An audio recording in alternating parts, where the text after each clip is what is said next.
अस्सलाम वालेकुम मेरे समझदार पाकिस्तानियों। मेरा नाम रेहान तारिक है और आप मेरा यूट्यूब चैनल और फेसबुक पेज देख रहे हैं। करोड़ हा दरूद आका दो जहां नबी मेहरबान मोहम्मद मुस्तफ़ा सल्लल्लाहु अलैहि वसल्लम पर। इस दुआ और इस उम्मीद के साथ इस व्लॉग का आगाज करते हैं कि अल्लाह रब्बुल इज़्ज़त इस मुल्क के फैसला साजों के दिलों में समझदार पाकिस्तानियों के लिए नरमी पैदा कर दे। एस्टैब्लिशमेंट ने अमरीका बहादुर को यकीन दहानी कराने के बाद फॉर्मली आज चाइना को आगाह कर दिया है कि हमारी तरफ जो वाजिबुल अदा रकम है वो हम अदा नहीं करेंगे, जिसके बाद सी पैक को प्रैक्टिकली ब्रेक लग चुकी है।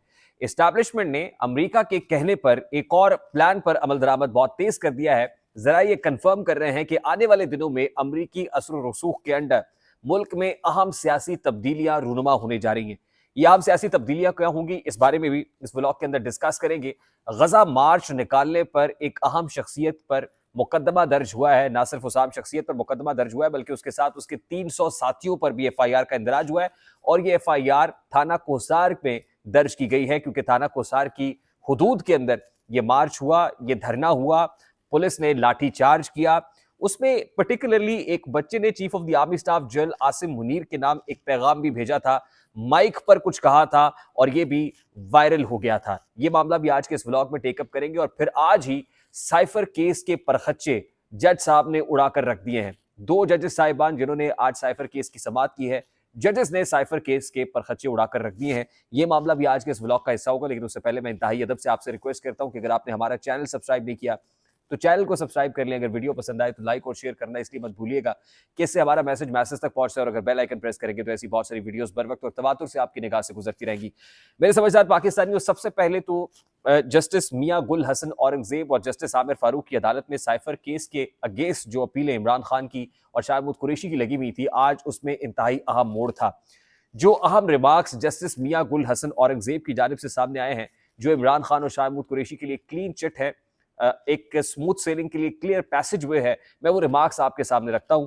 मैं वो रिमार्क्स आपको पढ़कर सुना दूं। वो कहते हैं कि ना साइफर मौजूद है, ना साइफर की कॉपी मौजूद है, ना वो तर्जमा मौजूद है जो डी कोड किया गया, यानी डॉक्यूमेंट को डी कोड करने के बाद जो तर्जमा सामने आया वो तर्जमा भी मौजूद है, ना वो डॉक्यूमेंट मौजूद है जिसको ट्विस्ट किया गया, ना ये सब जज को दिखाया गया, ना ही सरकारी वकला ने देखा, ना ही FIA वालों ने जिन्होंने ये मुकदमा किया उन्होंने ये डॉक्यूमेंट देखा। ये मफरूजों पे केस चलाया गया, गवाहान भी पेश हुए और सजा भी हो गई। मियां गुल हसन औरंगजेब ने ये रिमार्क्स दिए हैं। ये रिमार्क्स मोरलेस सिमिलर रिमार्क्स आज से पहले भी आए थे कि जिस वक्त प्रोसिक्यूशन पर बहुत से सवालात उठाए गए थे और जिस वक्त state defence council Abdul Rahman साहब की अपॉइंटमेंट के ऊपर बहुत सवालात उठाए गए थे। और आज फिर जस्टिस मियां गुल हसन औरंगजेब ने मजीद इंटेंसिटी के साथ ऐसे रिमार्क्स दिए हैं जिससे यह बात वाजे हो गई है कि साइफर केस में कोई जान नहीं है। कल बैरिस्टर सलमान सफदर जो इमरान खान के वकील हैं, वो अपने दलाइल जारी रखेंगे और जब के दलाइल शुरू हो गए हैं तो इस बात के कभी इम्कानात पैदा हो गए हैं कि साइफर केस में शाह महमूद कुरैशी और इमरान खान की जान छूट जाएगी, यानी उनको जमानत मिलने की राह हमवार हो चुकी है, यानी ये सजा मुअत्तल होने की या ट्रायल कोर्ट का फैसला कलअदम करार दिए जाने के रोशन इम्कानात मौजूद हैं। और ये इंतहाई हौसला अफजा बात है जो आज इस्लामाबाद हाई कोर्ट से सामने आई है, क्योंकि ये रिमार्क्स ठंडी हवा का झोंका है। दूसरी इंपॉर्टेंट चीज यह है कि गजा मार्च हुआ और आपको याद होगा कि जमात इस्लामी के सेनेटर मुश्ताक खान साहब ने और उनकी क़यादत में जमात इस्लामी ने इस्लामाबाद के अंदर गजा मार्च का इनेकाद किया। और ये गजा मार्च बहुत ज्यादा इंटेंसिफाइड तब हो गया जब वहां पर मौजूद शुरका ने फौज मुखालिफ नारे बुलंद करना शुरू कर दिए। एक तकरीर तो जो कमसिन बच्चे ने की वो वायरल हो गई, जिसमें बराह रास्त chief of the army staff general Asim Munir को तनकीद का निशाना बनाया गया। अब थाना कोसार में इस मार्च के अगेंस्ट मैं आपको ये बता दूं कि जमात इस्लामी ने ये प्लान कर रखा था कि वहां पर धरना देंगे और सेक्रेटेरिएट का घेराव करेंगे। वहां पर डिप्लोमेटिक इनक्लेव है, अहम सफारत खाने हैं, उसके बाहर धरना होगा। लेकिन इस प्लान को मकामी पुलिस यानी इस्लामाबाद पुलिस की जानिब से चौपट किया गया क्योंकि मुजाहिरीन के ऊपर लाठी चार्ज शुरू कर दिया गया। और थाना कोसार के अंदर जो FIR का इंदराज हुआ है वो FIR के अंदर बड़े सख्त दफात लगाई गई हैं और उसमें यह कहा गया है कि इदारों के मुखालिफत में बात की गई, फौज मुखालिफ नारे लगाए गए, दफ़ा 144 की खिलाफ वर्जी की गई इस्लामाबाद में, बगैर इजाज़त के ये प्रोटेस्ट हुआ, बगैर इजाज़त के लोग इकट्ठे हुए।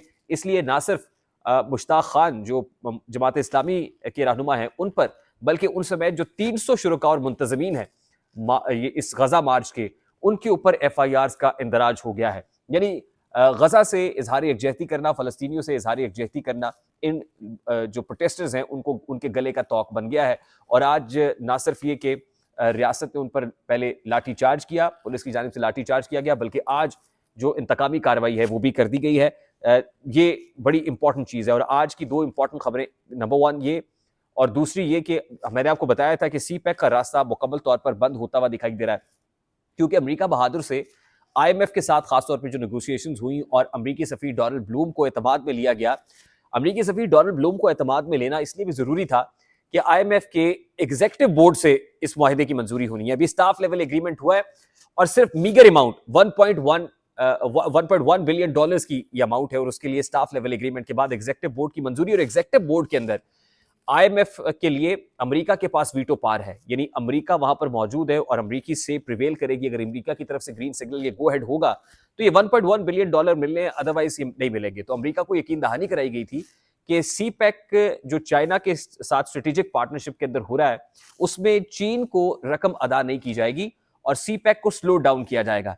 जराए कंफर्म कर रहे हैं कि प्रैक्टिकली आज ये इंटीमेट कर दिया गया है चीनी अथॉरिटीज को कि जो रकम वाजिबुल अदा है 493 अरब रुपए की, वो रकम हम अदा करने की पोजीशन में नहीं है। साथ ही ये कहा गया है कि पावर प्रोजेक्ट्स के जो बकाया जात हैं सितंबर के आखिर तक, मैं आपको बता दूं, को 1.9 बिलियन डॉलर्स बनते हैं, जो गुज़श्ता साल जून के मुकाबले में 77% ज्यादा है। वो जो खासतौर पे पावर प्रोजेक्ट्स हैं उनको उनकी जो वाजिबुल अदा रकम है 1.9 बिलियन डॉलर की, ये भी अदा करने की पोजीशन में नहीं है।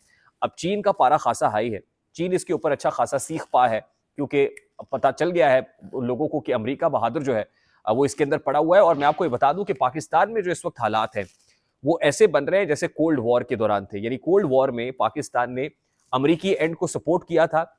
अब भी कमोबेश पोजीशन या सिचुएशन ऐसी बन गई है जिसमें पाकिस्तान ने अपनी अलाइनमेंट वाजे कर दी है और पाकिस्तान ने बता दिया है कि हमारी जो अलाइनमेंट है वो अमेरिका की तरफ है।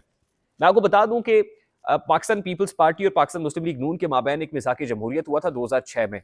मुशर्रफ हुकूमत थी, उस वक्त अमेरिका ने इंटरवीन किया था, मोहतरमा बेनज़ीर भुट्टो साहिबा आई थी, मुशर्रफ के साथ एग्रीमेंट हो गया था और पीछे पीछे नवाज शरीफ ने भी एग्रीमेंट कर लिया था, चार्ट ऑफ डेमोक्रेसी हो गया था। अमरीकी असर व रसूख बहुत ज्यादा था, आज भी अमरीकी असर व रसूख बहुत ज्यादा है, और इसी अमरीकी असर व रसूख के अंदर एक ऐसी डील हुई है जिसको वाशिंगटन प्लान कहा जा रहा है। और वाशिंगटन प्लान का हिस्सा है कि 5 साल पाकिस्तान मुस्लिम लीग नून लेड कोएलिशन होगा और अगले 5 साल पाकिस्तान पीपल्स पार्टी को दिए जाएंगे। अब इसको चार्ट ऑफ डेमोक्रेसी 2 कह दें, ये अनाउंस नहीं है, लेकिन अनअनाउंस्ड ऐसी डील या ऐसा एग्रीमेंट या ऐसा प्लान मौजूद है जिसमें आसिफ अली जरदारी साहब और पीपल्स पार्टी की पांचों घी में और सरकड़ाही में है, क्योंकि आने वाले दिनों में बहुत डिफिकल्ट डिसीजंस होने जा रहे हैं और इन्हीं डिफिकल्ट डिसीजंस की बुनियाद पर जो अवामी दबाव है पाकिस्तान मुस्लिम लीग नून की इस हुकूमत के ऊपर वो बहुत ज्यादा बढ़ेगा और अल्टीमेटली इस हुकूमत के लिए बहुत मुश्किल हो जाएगा गुजारा करना, और इसको कैपिटलाइज करते हुए आसिफ अली जरदारी साहब अपना काम कर दिखाएंगे। आई होप मेरी बात आप तक पहुंची होगी। अगर पहुंच जाए तो वीडियो को लाइक और शेयर करना मत भूलिएगा। चैनल पे नए हैं तो चैनल को सब्सक्राइब कर दीजिएगा, बेल आइकन जरूर दबाइएगा। मुझे रेहान तारिक को इजाजत दीजिए, अपना बहुत सारा ख्याल रखिएगा। अस्सलाम वालेकुम।